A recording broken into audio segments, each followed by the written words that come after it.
What's going on, everybody? Welcome to a new video. Happy holidays to everyone. Sorry I haven't uploaded a video in a while. Gonna start the grind once again. Today I will be filming the Agera RS1 that's currently sleeping in there, and just a general review on it and why I believe it is the best modern hypercar today. First off, we gotta move the SVR so we can place the car outside. Let's do it. Alright, just move the SVR a bit forward. Now, time to wake up the beast.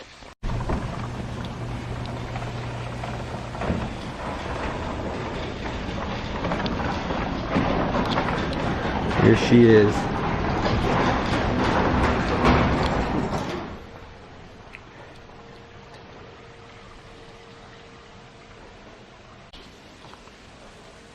Take out the trickle charger first.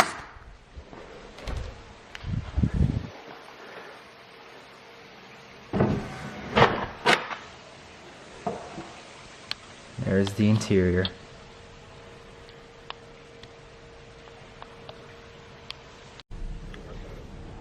Closing the door every time is just so cool.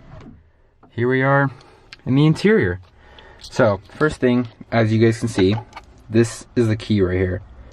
The front, the back. This car actually has a keyless entry, so you don't actually have to put the key anywhere. You just keep it right there in the middle. First, hit the button.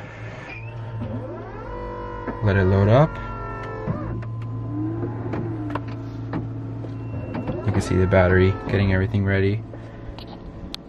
See the car right there. Foot on the brake. There we go.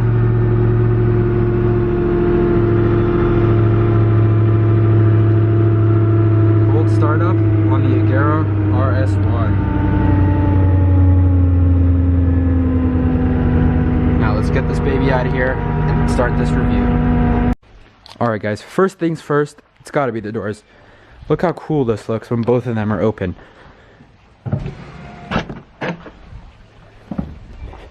In my opinion, by far the coolest doors on any car. Not just the hypercars, just any car in general. These doors gotta be the coolest.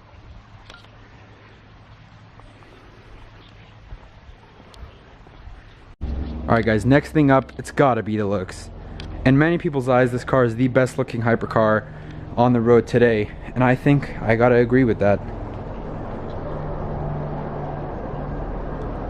Every angle, got the louvers, got the polished carbon wing, roof scoop, doors, interior, just everything about this car just looks good.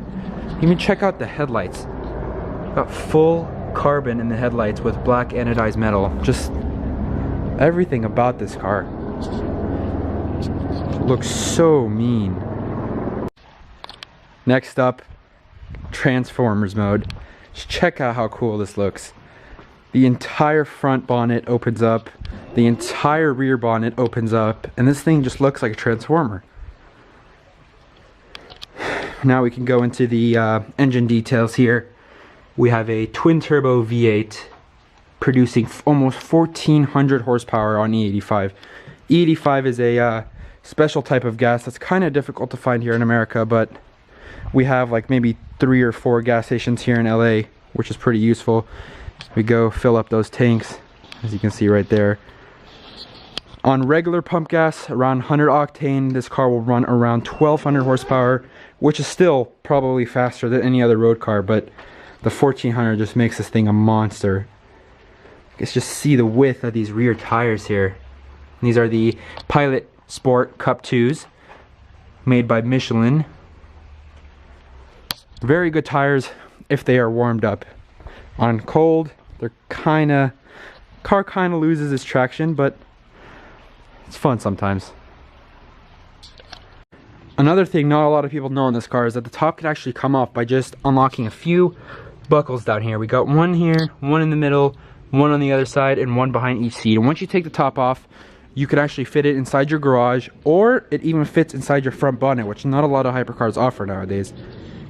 You can see there the shape of the roof goes right here. You just take off the roof, flip it over, and it slides straight back.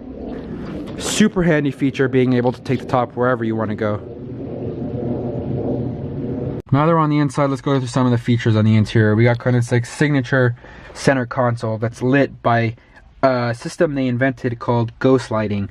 Ghost lighting, I don't know if you can tell by the video, but there's a bunch of small holes and the light is coming from behind. This was made because Christian didn't want to have any pieces of plastic on the interior, so he invented this thing that he made a bunch of nano holes in the middle and he just lit them from behind. It looks really, really cool. Another cool feature, we got the auto shift. So when you tilt this auto shift to the right, it actually brings up the rear view camera. I don't know if it'll focus here.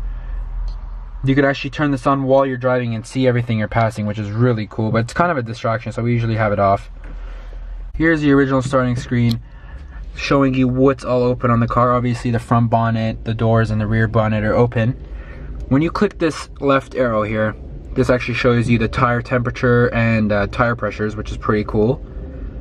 Now we go to the seat and mirror. It shows you driver's side mirror, driver's seat, and then you click this, it goes to passenger side, vice versa. And if you want to get back to the main screen, you just click the shield in the middle. Pretty cool. Media, obviously Apple CarPlay, music, and all that kind of stuff. Back to the main screen. Car setup. When you actually click the racetrack mode, it drops to its lowest setting, gets super stiff, made it specifically for track driving. You got the traction control, stability control.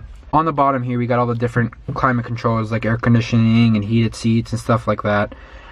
You can see when you actually click the hazards, here's what the blinkers look like. The mirror has these shields in it, which is really, really cool, I think.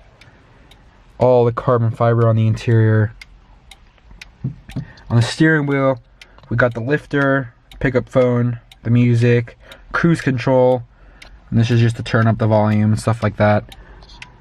You guys can see here the little RS1 plaque in the center.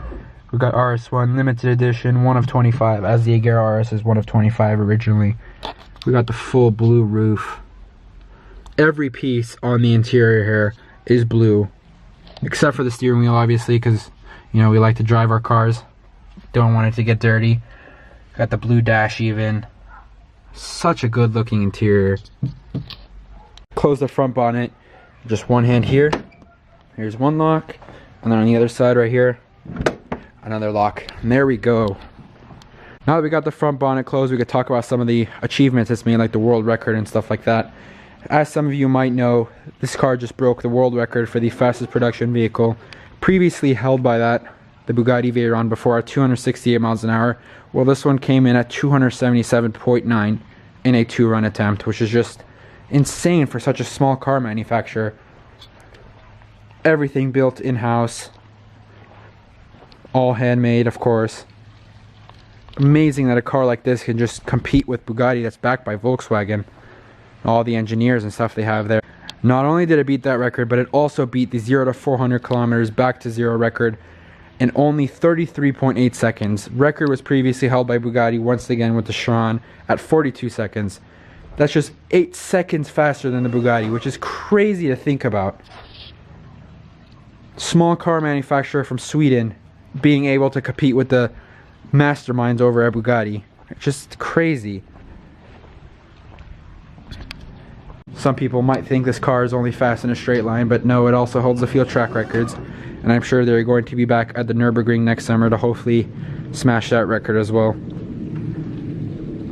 This car looks good, it sounds good, it's fast in a straight line, it's fast on a track. What isn't there to love? Now, I'm sure a lot of you guys think the car breaks down a lot, and I know there's some stuff around the internet that says Koenigsegg's only brake, they can't be driven hard. But guys, this car runs amazing. Amazing, amazing. Like, maybe some of the older cars might break down, but I know some of the newer Ageras and the Regeras, they're running pretty good. You can see diffuser in race mode so low to the ground. Full engine here, signed by Christian himself right there. Got the 1MW triple X suspension.